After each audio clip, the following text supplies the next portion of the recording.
¿Qué tal, estimados? Sean bienvenidos a este nuevo video en el cual vamos a estar hablando a cómo dirigir el personal, cómo administrar y direccionar. Vamos a estar haciendo uso del sistema Taylorista, vamos a explicar en qué consiste y sin nada más que decir, comencemos. Bien, para explicar un poco sobre el sistema de Taylor, principalmente debemos ponernos un poco en contexto. Digamos que los pasos iniciales en la administración, en las relaciones humanas y los métodos organizativos fueron conocimientos administrativos de manera general. En gran mayoría de los casos se empleaban métodos militaristas. Y a lo largo de la historia siempre ha existido métodos de administración. Un ejemplo de ello sería, por ejemplo, el libro de Éxodo de la Biblia, cuando nos habla cuando José en el Egipto de que cómo predijo los 7 años de carestía y cómo se lleva a cabo bajo su acertada dirección, contando con la asistencia de supervisores en la recolección del trigo, protección y almacenaje del mismo, además de la distribución durante años de carestía y sequía. Digamos que es de suponer que José actuó bajo una dirección muy hábil para organizar, vigilar, prever, recolectar y transportar el trigo. También nos habla sobre cómo los egipcios dirigían las faenas de los israelitas en la fabricación de ladrillos y cómo se aplicaban métodos y técnicas de dirección. Si bien esos métodos estarían en agudo conflicto con los que actualmente se usan, ya que en aquel entonces se empleaban de ciertos métodos un poco debatibles y poco éticos para la época actual, igualmente también se pueden citar métodos de dirección usados por los cartagineses en su marina, los romanos en la dirección de la guerra y la administración de empresas públicas para la construcción de acueductos, carreteras, puentes, etc.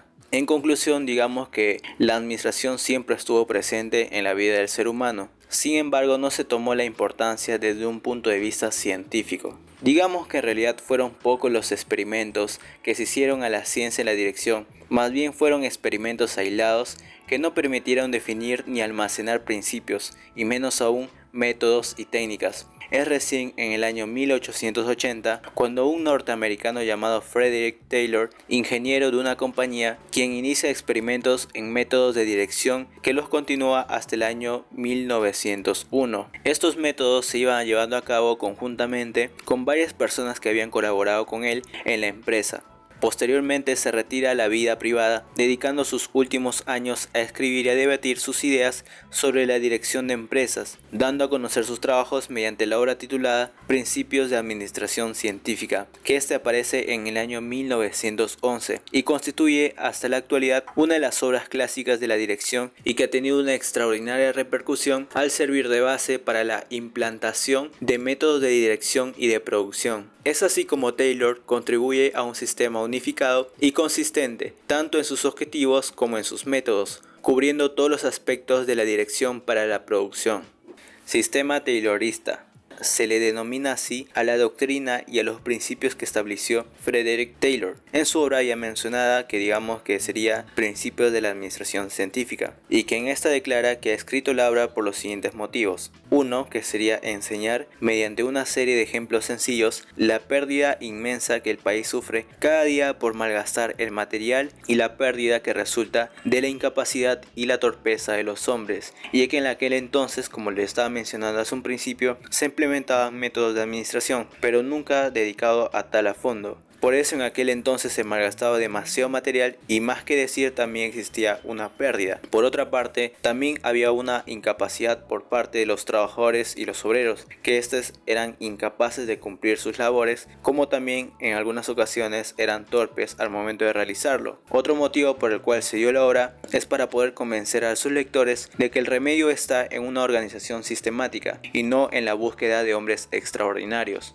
En aquel entonces, digamos que se buscaba el talento y se premiaba el talento y el esfuerzo más que incluso de un sistema. Sin embargo, el sistema Taylorista nos explica que a través de un sistema muy bien estructurado y muy bien organizado puede ser incluso mucho más efectivo que ciertos hombres extraordinarios. Y el tercer motivo por el cual realizó la obra es para que haya una mejor organización, que es una verdadera ciencia basada sobre las reglas, las leyes y los principios bien definidos. Taylor anuncia sus principios de organización basándose de que el hecho de que un obrero aún dotado de muy buenas cualidades, no está en condiciones para determinar por sí solo el mejor método de trabajo. Para ayudarlo hay que darle un servicio especial, de que el autor denominó Oficina de Preparación Científica. Este método se basa en el análisis de condiciones de trabajo, de las máquinas, de los materiales que se van a utilizar, utilaje y los movimientos de cada trabajador. Las bases de este sistema pueden resumirse de la siguiente forma: delimitar y definir exactamente el fin de que se persigue, estudiar los medios que se han de emplear para alcanzar el fin propuesto, preparar los medios de acción que se estimen necesarios, realizar la acción acordada conforme al plan elegido y controlar los resultados obtenidos y las consecuencias a deducir de ellos, es decir, de cada resultado. Por otra parte, Taylor nos expone los siguientes principios para que su sistema pueda funcionar de la manera más adecuada. El primero sería desarrollar para cada elemento de trabajo una ciencia que reemplace a los antiguos métodos empíricos. Es decir, que en aquel entonces, digamos que para realizar cierta actividad, el trabajador realizaba a través de un método empírico, es decir, que a través de la práctica, sin previos estudios. Otro principio sería especializar, formar y entrenar al obrero en vez de dejarlo, como en otros tiempos, escoger a ciegas su oficio y aprenderlo como pudiera. Esto hace referencia de que aquel entonces, digamos que no existía una mano calificada para ciertas actividades, sino más bien el obrero, poniéndonos en el punto anterior, aprendía los métodos de manera empírica, es decir, lo aprendía de la manera que más pueda. Y tampoco se especializaba en una cierta área, sino más bien se ponía ciegas en su oficio. Otro principio sería cooperar cordialmente con los hombres para conseguir de que el trabajo se haga bien, según los principios propuestos. Repartir la responsabilidad del trabajo entre la dirección y los obreros, encargándose de la dirección de todo aquello que sobrepase la competencia de ellos, porque va a haber ciertas actividades que los obreros no van a poder realizar. Sin embargo, se supone que la dirección está al mando de un gerente o de un líder que va a poder cumplir con esas responsabilidades. Y por último, formar a los elementos de la dirección. El gerente no nace, sino se forma. Para ello hace uso de una serie de conocimientos y métodos para poder solucionar ciertos problemas. Efectos del sistema taylorista. El ingeniero Taylor estimaba que la aplicación de su sistema traería consigo una paz al sistema industrial de su país, ya que según él, patronos y obreros deberían trabajar conjuntamente y en armonía. Creía que de por medio de descubrimientos y leyes naturales de trabajo, tales como la ley de fatiga, los trabajadores y la empresa se verían ambos beneficiados, pero siempre quedó flotando la suspicacia acerca de la equidad y una buena voluntad de las empresas, así como también la resistencia que la dirección de las empresas sea la que fije cuáles son sus leyes de trabajo. Digamos que de por sí Taylor tenía un gran optimismo referente a su sistema, ya que previamente a eso, digamos que no había una armonía entre el trabajador y el jefe, o más conocido como patronos. Sin embargo, la aplicación de este sistema de dirección fue demorada en aplicarse, y esto se dio por innumerables objeciones, sobre todo aquellas que se referían a la disciplina casi militar que se habían de imponerse, con el objetivo de eliminar cualquier tipo de vagancia y a que sus métodos tendrían más de una aceleración de trabajo y a la producción de un beneficio para la empresa. Digamos que en aquel entonces, como lo estaba mencionando al principio del video, las empresas ya de por sí utilizaban un método de administración, pero como en aquel entonces no se había investigado de una manera mucho más detallada, es decir, de una manera mucho más científica, normalmente se empleaban métodos militaristas, que ya se empleaban para realizar las guerras. Esos métodos también se lo aplicaban en las empresas. Sin embargo, los métodos que infundía el sistema taylorista iban en contra de ese tipo de métodos militaristas, es decir, se oponían a la disciplina casi militar que ya impartían previamente. Y digamos que esta disciplina casi militar servían para eliminar cualquier tipo de vagancia, es decir, aquel personal que no era del todo productivo.